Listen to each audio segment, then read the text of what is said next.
شیطان الرجیم بسم اللہ الرحمن الرحیم فاذکرونی اذکرکم واشکرونی ولا تکفرون صدق اللہ العظیم وصدق رسولہ النبی الامین الکریم ونحن علی ذالک لمن الشاہدین والشاکرین والحمد للہ رب العالمین۔ معزز مصلیان کرام، ابھی میں نے جس آیت متبرکہ کی تلاوت کا شرف حاصل کیا ہے، اس پر انشاءاللہ عز و جل چند منٹ گفتگو کرو اور آپ سماعت فرمائی۔ اس سے پہلے ہم اور آپ مل کر آقا کریم رؤوف الرحیم صلی اللہ علیہ وسلم کی مقدس بارگاہ میں درود شریف کا تحفہ نظر فرمائیں اور پڑھیں۔ اللہم صلی علی سیدنا و مولانا محمد وعلی آل سیدنا و مولانا محمد وبارک وسلم صلاۃ وسلام علیک یا رسول اللہ صلی اللہ تعالی علیہ وآلہ وسلم۔ جیسا کہ آپ کو معلوم ہے کہ انشاءاللہ عز و جل بروز منگل شب بارات کی رات یعنی نصف شعبان کی رات کہلائے گی۔ ان میں عموماً بوڑھے سے لے کر بچے، جوان، عورتیں سب مل کر اللہ عز و جل کی عبادتیں کرتے، اپنے مرحومین کے لیے ایصال ثواب کرتے ہیں اور قبرستان جا کر اپنے مرحومین اور رشتہ داروں کے لیے دعائیں مغفرت بھی کرتے ہیں اور زیادہ تر پھول پیشی بھی کرتے ہیں۔ اللہ رب العالمین ہمارے ان عمل خیر کو اپنی بارگاہ میں قبول فرمائے اور ہمارے مرحومین کی مغفرت فرمائے اور ہمارے والدین کے درجات کو پروردگار عالم بلند فرمائے۔ اللہ رب العالمین اس شب کو یعنی 14ویں شعبان المعظم کی جو رات آنے والی ہے، اس شب کو بڑے معتبر اللہ عز و جل نے اس شب کو بڑے معتبر کیا ہے اور الحمدللہ اور راتوں کے مثل اس رات میں عبادتیں، ریاضتیں اور اللہ عز و جل کی رضائیں زیادہ تر حاصل ہو۔ عبادت اور ریاضات کے اعتبار سے الحمدللہ ہر وہ رات ہے جس سے اللہ عز و جل کی عبادت کی جا سکتی ہے اور کرنی بھی چاہیے، کیونکہ جب رات اندھیری ہوتی ہے تب دل میں اجالا ہوتا ہے، جب سارا جہاں سو جاتی ہے تب حق کے نظارے ہوتے ہیں۔ یہ رات وہ رات ہے الحمدللہ اللہ عز و جل پہلے آسمان پر نزول اجلاس فرماتا ہے، اپنے شایان شان کے مطابق۔ بات سمجھنا ہے، اس پر مختلف قائد کے لوگ اختلاف کرتے ہیں کہ کہیں صحیح حدیث میں نہیں ہے، شہ ستہ کی حدیث میں نہیں ہے، یہاں نہیں ہے، وہاں نہیں ہے۔ در از انہیں بغض کے عالم میں اس شب کو نہ جاگنے کے لیے، اس لیے کہ کثرت سے لوگ جاگتے ہیں، انہیں نہیں جاگنا ہے، اسی لیے وہ لمبا چوڑا استدلال لاتا ہے اور مخلوق خدا کو یوٹیوب کے ذریعہ، واٹس ایپ کے ذریعہ ان راتوں کی اہمیت کو گھٹا کر کے وہ بندہ اپنے آپ کو اطمینان پانے کے لیے اس طرح کے بات کرتے ہیں، جبکہ کثرت سے علماء، فقہاء، محدثین، مفسرین، مجددین لکھتے ہیں کہ اس شب کو اللہ عز و جل ہر حکمت والے کام کو بھاڑ دیتا ہے، بندوں کے کیے ہوئے اعمال کو بارگاہ یا غلی میں پیش کیا جاتا ہے۔ آپ کے ہونے والے موت، آپ کے بڑھائے ہوئے رزق، آپ کے کیے ہوئے مقدروں کو آج کی شب طے کر دیا جاتا ہے اور فرشتوں کو اس مطابق یہ نظام چلتا رہے. یہ مراد ہے. لہذا توبہ کرنا چاہیے، استغفار پڑھنی چاہیے، رسول اللہ صلی اللہ علیہ وسلم کے مقدس دین کو سمجھنے کی کوشش کرنا چاہیے. ان میں ہمارے جوان گاڑیوں کے ریس لگاتے ہیں، پوری رات کرکٹ کھیلتے ہیں، الغرض مسجد سے باہر رہتے ہیں، شور و غل کرتے ہیں.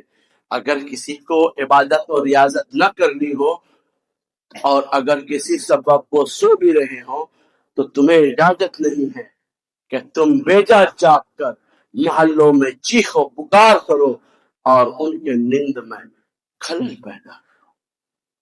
یہ جائز ہی نہیں ہے کہ اگر تم عبادت کے لیے بھی جاگ رہے ہو، لوگوں کو آوازیں بھی عبادت کے لیے دے رہے ہو، اب تو بات سمجھ میں آئی کہ آپ کی نیت میں خیر ہے، آپ کی نیت میں بھلائی ہے. لیکن اس طرح جو شور سے ایک آدمی سو رہے ہو، کسی رات کو سو رہے، بھلے سب جاگ رہے ہو اور وہ نیند کی حاجت پوری کر رہے ہو اور آپ نے چیخ دیا، چلا دیا، ان کے نیند میں خلل پیدا کیا، آپ نے گناہ کیا ہے.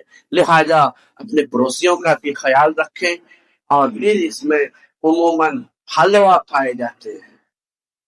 یہ اس کا بھی جواز کا مسئلہ میں خالی بتا دوں، یہ عموماً میٹھا پر فاتحہ دیتے ہیں اور اس طرح کے اس کا چلن ہو گیا ہے کہ ہر گھروں میں عموماً میٹھے بنائے جاتے ہیں، اس پر فاتحہ کھانی دی جاتی، سادے ثواب کرتے، ایک دوسروں کو تقسیم کرتے.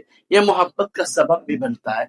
تحفہ لینا اور دینا جائز ہے. کھانا خود پکاؤ، اگر اچھے کھانا آپ نے پکائے ہیں تو اچھا کھانا میں اسے اپنے پڑوسوں میں بھی بانٹنا، یہ سب کے سب ثواب کا ذریعہ ہے. اب آپ کہیں گے کہ اسی روز اس بات پر اعتراض کرتے ہیں کہ اسی روز تو ہاں، اگر ایک شب یہ اگر مقرر کی جائے کہ آج ہم فاتحہ کریں گے، آج ہم حلوہ بنا کے تقسیم کریں گے، ہم خود کھائیں گے، لوگوں کو کھلائیں گے، ایک ہی شب تو کیا جا سکتا ہے. جیسے شادی بیاہ کے لیے ایک شب مقرر کیے جاتے ہیں اور اسی شب کو طرح طرح کے کھانے کو مہیا کرتے ہیں اور پھر اسی شب کو ہم سبھی کو کھلاتے ہیں. کھانے والے ہزاروں کے تعداد میں ہوتے ہیں.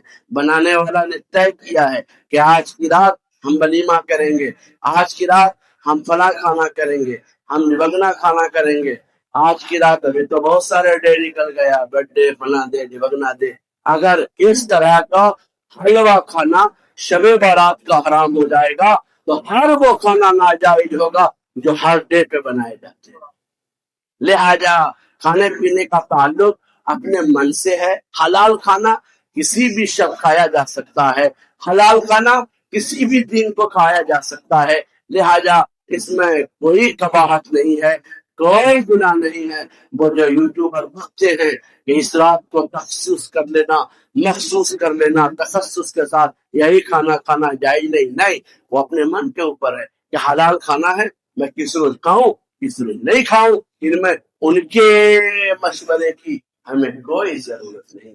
قرآن نے جس بات کو حلال کہا ہے وہ ہمارے لیے ہر شب حلال ہے. جس کھانے کو حرام کہا ہے وہ عید کے روز کھاؤ یا بقرعید کے روز کھاؤ، رمضان میں کھاؤ یا غیر رمضان میں کھاؤ، حرام کھانا ہر دن حرام رہے گا. گالی بولنا، شراب پینا، جوا کرنا، جوا کھیلنا، زنا کرنا، ماں باپ کی بے ادبی کرنا، نمازیں چھوڑنا اور جو اللہ عز و جل کی نافرمانی کرنا، رسول اللہ صلی اللہ علیہ وسلم کے تعلیم کو حاصل نہ کرنا، یہ کسی بھی موسم میں جائز نہیں ہے. لہذا بنتی کوشش اس بات پر زیادہ تر توجہ دے کہ جو جائز ہے وہ ہر رات جائز ہے، جو ناجائز ہے وہ ہر رات ناجائز ہے. فاتحہ کر سکتے ہیں اور فاتحہ میں ایک خلاصہ کر دوں، چند لوگوں نے ہمیں کہا ہے کہ ضروری ہے آگے رکھ کر کرنا، تو یہ نیکیوں میں اضافہ کرتا ہے. بس چند منٹ آج تو تقریر کرنا تھا کیونکہ نصیحت کر دیا ہوں، بس 1-2 منٹ لوں گا. یہ ایک نصیحت میں کر دیتا ہوں. چند لوگوں نے سوال کیا، سوال یہ کیا ہے کہ فاتحہ کے لیے سامنے رکھ کر ضروری نہیں ہے. کہ آپ فاتحہ کر کے سامنے رکھیں اور آپ فاتحہ دیں اور پھر کہیں کہ اس کا ثواب پہنچے. ضروری نہیں، آپ نے تو نیت کی ہے کہ میں یہ کھانا بناؤں گا، اپنے مرحومین کے نام صدقہ کروں گا، اللہ قبول فرمائے گا، اس کا انہیں رسالہ ثواب ملے گا. لیکن علماء کرام کیا کرتے ہیں؟ مصلی بچھاتے، پانی رکھواتے، کھانا رکھواتے اور چند آیتیں پڑھتے ہیں، چند مرتبہ درود پاک پڑھتے ہیں.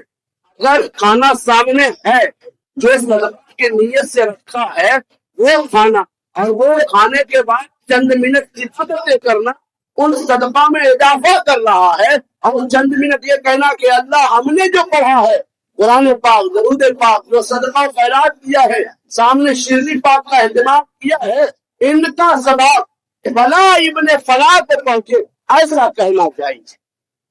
وہ خالی کہا جا رہا ہے، آپ نے جو ارادہ کیا ہے زبان سے کیا ہے کہ اس کا ثواب پہنچے، تو وہ ہر حال میں جائز ہے. سامنے ہے تب بھی کہا جا سکتا ہے، دیگ میں ہے تب بھی کہا جا سکتا ہے. زبان سے کہنے میں اگر کوئی تشفی حاصل ہو رہی ہے تو وہ کیا جا سکتا ہے، اس میں حرام کی کوئی بھی صورت نہیں ہے. اچھا، قبرستان میں جائیں، پھول وغیرہ پیش بھی کریں اپنے مرحومین کے نام سے، یہ بھی حدیثوں سے ثابت. ہر روز کر سکتے ہیں، لیکن اگر ہر روز یہ اہتمام نہیں ہو سکتا، اسی رات کو جائیں، مرحومین کی ایصال ثواب کریں.